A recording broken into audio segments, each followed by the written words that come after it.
Hello everybody, I will be showing you today how to be changing the spyder in your 30 series torque converter primary or the Juggernaut from Go Power Sports.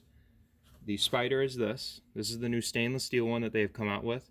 I do not see this listed on their website as an independent part, but I did call them or go through their contact support via email, and they sent me this for free. That's where I told them my original one broke. This is a stainless steel. I don't know if it's 308 or the 305 series stainless steel. Don't know the grade. I don't know if it's magnetic either. It'll tell you a lot about it. But all I know, it is stronger, and I'll be showing you what I've done to my original one that has broken. I did fix it in case if you're in a pinch and you need to fix your original one that's in it. It'll show you how to change it, how to open those springs so you can pull the old one out and put the new one in, and reassembly, disassembly, and just all around basis of how this thing works. So what I do is I grab an impact driver. You can use a wrench if you want, and it does help to have a vise, have this thing clamped in a vise. There's a little nub on the back of it that sticks out about 3/4 of an inch. That gives you plenty of bite on this so it won't move. What I use is a Master Force. I get this from Menards, 10mm, 3/8 drive for Milwaukee impact wrench. Put that on there, and then this center nut comes off. That's all that is, threaded part with a hole right through it. So then your outer bell housing comes off, just straight off. This is a circle with 2 flat spots in it, so that's how it prevents it from spinning. Now we have our spyder in here, our 3 roller weights. Each weight has 2 springs, so there's a lot of spring tension on this. And if you rock this thing back and forth, this will come off of that. And this is your sheave. These are called sheaves. This is your sheave that moves in and out, causing your belt to go in and out. So this is what I've done to fix it. Right here, these started to crack, and actually one of these broke off and one of them flew out. But you can't just blast these things back together with weld. I stuck this, the one that broke, I had to stick in a jig to make sure it was true and straight, because if you don't get it true and straight, it'll start binding inside of this hole. Even though there is a piece of plastic on the end of these, acting as a bushing, you still have to make sure they're true and straight if you're going to weld it back together like I did. I am fairly surprised in how well this held up, especially being put on a 10 to 12 horsepower motor that I built. So yeah, I was surprised, but now that I got their upgraded one, we'll switch that out. So this is going to be the garage way to do it. And with Go Power Sports, they showed having 3 long-bladed flathead screwdrivers and 2 people. Well, during the age of the coronavirus, we don't have 2 people around here, so I'll show you the 1-person way to do it. So just don't forget, this does come off, but the way we do it is we stick a screwdriver in here, pull this back. This is a 1/4 inch drive, 12mm socket that you take, and there's this little ear that the spring sits under, and the cast aluminum housing. You stick that right in there, and it holds it back just like that. And I think this is an 11mm. As long as the socket is within, I have a caliper here to show you if you really want to know. This is 600, that's the thousandths. Here's the millimeters of the outer diameter of it. So if you have anything in there that'll be this dimension, outer diameter, that will go in here, this should work to hold these open. So pull this one back.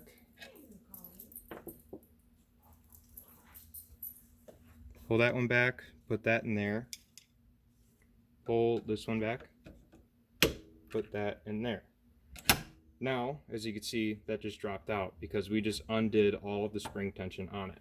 So now what we do is we don't stick our finger in between this roller and where it clamps down at. Now what we do is we take this, rock it back and forth like it's going to come off, take it off, okay? And when I did weld this, I did do a little tack on the back side. So you can focus, there we go. just so I could have added support. And then the front. I know they're pretty gobbly welds, but it held up. This one was the only one that actually broke off. This one started to get a stress fracture and started to fracture through it, but I just welded on there just so it wouldn't break. And this one hasn't had anything to it. What happens is, since the part how they designed this, these are such long ears and there's such a twisting action happening on them. Really what it's doing, it's slowly twisting this entire thing, causing this to rip itself away from the metal. So now we got that. We're going to take our new stainless steel one. I'll compare the two just so I'm not leaving anything out. You can see there is a color difference. This one's more gray. This one has a zinc coating finish on it. The new one does come with new plastic bushings, which is awesome. I didn't know that, but I will keep this one just for emergency, I guess. And there's the back. There's the back of that one. I can see why they call this a spyder, because it kind of looks like a spider. So yeah, just wanna, because I hate watching other people's videos that don't really express and show what they're doing. So now we got that. We line up the two flat spots on here to the two flat spots on here. Line that up to that, and we want to make sure our plastic bushings go back into their dedicated slots. And we sit that in there. Pull this up just like that. This is a new part, so expect some resistance, but whenever this thing's running, there shouldn't be any problems, as long as there's not a ton of resistance. So we're going to pull this back, pull the socket out. There's that one. Go to this one, pull the socket out. Go to that one, okay. Go to this one, pull the socket out. There's that. So now we have our new spyder in our sheave that moves in and out. So pull this off to show you. This is what it looks like. So it's simple. As you can see, it was just me, which is the big thing. So we'll make sure that's on there, seated. Now for tightening, this does move. This is moving down a little bit with me rocking it back and forth. It is a snug fit. So you should have, how much of a drop is this? This is about 57 thousandths. That is really close to a 1/16 of an inch, or 1.46 millimeters. So there just should be a little lip right here whenever this is fully seated down. And of course, whenever this gets put on there, if it needs to go down farther, this will sit it down even farther. But I just like to get it started just so nothing messes up, because that would suck for something like that to happen. So now we line up our flats with our flats on here. Now, the video on Go Power Sports, if you've seen it or not, they show you to oil the threads, okay? Which is, I completely understand why. It's like oiling the threads on an ARC connecting rod. So we'll do that just a little bit. You don't want to go overload on it, mainly because you don't want to have oil fling into your sheave housing and then your belt starts slipping. So just spread it around. It's kind of like Loctite. You want enough for it to not come out, but you don't want enough to where you can't get it out. We start it by hand. Okay. Now we got our Juggernaut gun. Now the guy in the video hammered this thing down so tight I couldn't bear to watch it.